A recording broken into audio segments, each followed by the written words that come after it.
Mahesh sir, Vedanta पर आपका view दीजिए। वेदांता में पिछले 3 दिन से लगातार हम देख रहे हैं कि ईडी जांच की वजह से स्टॉक फोकस में है। पहले खबर आई कि ईडी की जांच हुई, तलाशी हुई, उसके दिन कंपनी ने पुष्टि भी करी और अब क्लैरिफिकेशन कंपनी की ओर से ये आया है कि ईडी की जो जांच हुई है उसके बाद इन्होंने अपने निवेशकों को आश्वस्त किया है कि एजेंसी की जो तलाशी है या फिर जो छापेमारी थी वो अभियान पूरा हो चुका है। ना तो कोई जुर्माना लगा है और ना ही ये जो पूरा एक्टिविटी हुई है ईडी की ओर से उसका जो इनके कारोबार है उसके ऊपर कोई असर देखने को मिलेगा। तो जांच का ना तो कोई फाइनेंशियल इम्पैक्ट होगा और ना ही ऑपरेशनल साइड पे किसी भी तरह का कोई इम्पैक्ट देखने को मिलेगा। और अन्य कारोबारी जो काम हैं उनके ऊपर भी किसी तरह का कोई असर नहीं देखने को मिलेगा। और जो जितनी भी ऑपरेशनल एक्टिविटीज़ हैं कंपनी की वो जैसे पहले चल रही थी वो वैसे ही चलती रहेंगी। तो फेमा रिलेटेड सर कुछ ऐसे कंसर्न्स थे जो कि रेस किए गए थे जिस वजह से इनके ऊपर ये जो ईडी ने छापेमारी है वो की थी, लेकिन कंपनी कह रही है कि कोई भी यहाँ पे नेगेटिव रिएक्शन या फिर कोई इम्पैक्ट नहीं देखने को मिल रहा है। स्टॉक नेगेटिवली रिएक्ट कर रहा है, क्या स्टॉक बहुत ज़्यादा चल चुका था या फिर कुछ ऐसी डिटेल्स हैं जो हमें नहीं पता जिस वजह से स्टॉक थोड़ा सा परेशान है?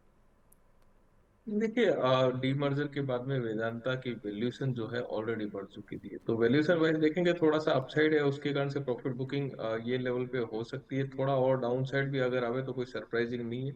तो मेरे हिसाब से ये रीजन अगर साइड में भी रख देंगे, उसके बाद में भी अपन देखेंगे, तो भी मेरे हिसाब से वेदांता की वैल्यूएशन थोड़ी सी ज्यादा बढ़ गई थी। तो अभी यहाँ से एक कंसोलिडेशन मूव जो है अपन एक्सपेक्ट कर सकते हैं, थोड़ा और थोड़ा और डाउन साइड इसके अंदर आ सकता है।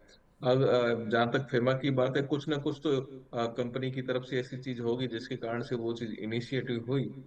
फिर भी अगर कंपनी का क्लेरिफिकेशन है कि हम्म। आपसे वैल्यूएशन ऑलरेडी स्ट्रेच कर चुकी है, अब जिस हिसाब से ग्लोबल अनसर्टेनिटी बनी हुई है, तो जिस कंपनी का शेयर ऑलरेडी काफी अच्छा खासा रन हो चुका है, वहां पे प्रॉफिट बुकिंग और एक कंसोलिडेशन मूव अपने को जरूर देखने को मिलेगा। तो यहाँ पे न्यूट्रल स्टेंस रहेगा अभी फिलहाल वेदांता के ऊपर।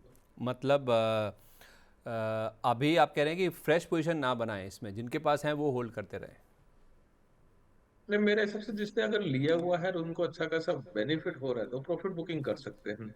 और अगर एकदम ही नियर बाय लिया हुआ है तो फिर उसको लॉन्गर टर्म से होल्ड किया जा सकता है। लेकिन फ्रेश अगर आपको एग्रेसिव या शॉर्ट टर्म ट्रेड बनाना है तो फिलहाल इसके अंदर कोई ट्रेड बन नहीं रहे। तो अगर हो सकता है कि यहाँ पर करेक्ट होता हुआ 290 295 या 280 तक की रेंज बता है, तो वापस से री एंट्री बनेगी, वो एक वापस से एक अपॉर्चुनिटी जैसा होगा, वहां पे एक ट्रेड बनने के चांसेस बनेंगे। यहाँ पे कोई ट्रेड बन नहीं रहा है, तो वेट एंड वॉच ज्यादा बेटर है और ये लेवल पे न्यूट्रल स्टेंस ही रहेगा।